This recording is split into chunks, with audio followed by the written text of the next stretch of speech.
ఉద్యోగులకు రేవంత్ సర్కారు మళ్లీ మొండి చేయి చూపనుంది. ఆర్థికపరమైన డిమాండ్లను సర్కారు పక్కన పెట్టేసింది. ప్రభుత్వం నియమించిన త్రిసభ్య కమిటీ ఆర్థికేతర డిమాండ్లను మాత్రమే పరిశీలిస్తున్నట్టు తెలుస్తోంది.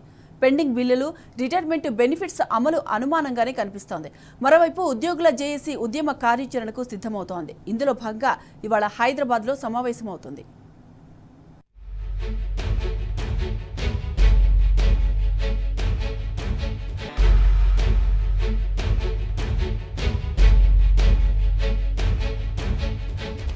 ఉద్యోగుల రిటైర్మెంట్ బెనిఫిట్స్, పెండింగ్ బిల్లులు, హెల్త్ కార్డులు, కొత్త పీఆర్సీ వంటి కీలక డిమాండ్లు అటకెక్కినట్టేనా? ఈ సమస్యలు ఇప్పట్లో పరిష్కారమయ్యే అవకాశాలు లేవా? ఉద్యోగులు, ఉపాధ్యాయులు, పెన్షనర్లకు మళ్లీ మొండి చేయి తప్పదా? అంటే ప్రస్తుత పరిస్థితి చూస్తుంటే అవును అనే సమాధానమే వస్తున్నది. ఉద్యోగ సంఘాల జేఏసీ డిమాండ్స్ లో అత్యంత కీలకమైన ఆర్థికపరమైన అంశాలను సర్కార్ అటకెక్కించినట్టు తెలిసింది. ప్రస్తుతం ఆర్థికేతర డిమాండ్లపైనే దృష్టి సారించినట్టు వార్తలొస్తున్నాయి.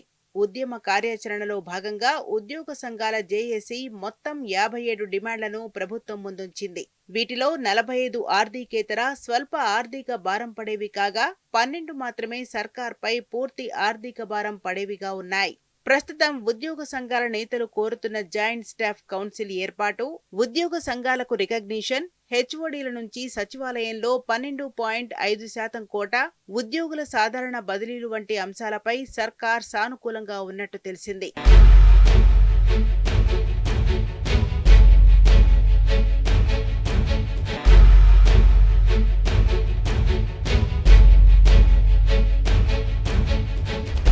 ఉద్యోగ సంఘాల జేఏసీ నుంచి వచ్చిన 57 డిమాండ్ల పరిశీలనకు ఈ నెల 6న ప్రభుత్వం త్రిసభ్య కమిటీని నియమించింది. వారం రోజుల్లో ఈ కమిటీ అన్ని సంఘాలతో చర్చలు జరిపి సిఫారసుల రూపంలో నివేదికను సమర్పించాలని ప్రభుత్వం ఆదేశించింది. నేటితో 7 రోజుల గడువు ముగియనుంది. ఈ కమిటీ తమ నివేదికలు సర్కార్కు అందజేసినట్టు సమాచారం బయటికి రాలేదు. ఒకవేళ అధికారుల కమిటీ నివేదికను సమర్పించినా దానిపై కేబినెట్ చర్చించి సీఎంకు ప్రతిపాదన పంపాల్సి ఉంటుంది. సీఎం ఆయా డిమాండ్లపై సానుకూలంగా ఉంటేనే సమస్యలు పరిష్కారమయ్యే అవకాశాలుంటాయి. ఇందుకు మరికొంత సమయం పట్టే అవకాశం ఉన్నట్టు తెలుస్తోంది.